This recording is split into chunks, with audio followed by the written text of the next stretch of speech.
जड़े मौसी तांको बोहूंक सहित कथा होथांती।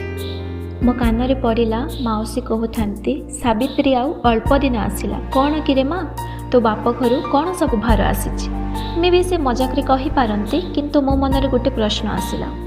समस्ते कहती झियो विदा हो सारिला परे बापा मांकर बोझटा कमी जाए, किंतु प्रकृत रे कथाटा सेया नुह आज्ञा, बरं उल्टा भार उपर भार तांको मुंडरे लदी दिया जाए। देखुनाहांती सावित्री भार, पिलार 21 भार, बाहागर भार, कौन से आसुथिबा पर्वपर्वाणीर भार, एमिति अनेक किछि भार अछि आज्ञा। आउ लोके कहती आमे किछि मागुनु, मागिबा कौन दरकार।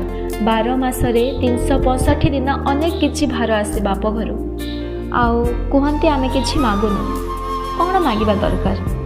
जदि पारुछंती भार दे नुह, सम्मान नहीं कि निज परिवार को बंचे रख।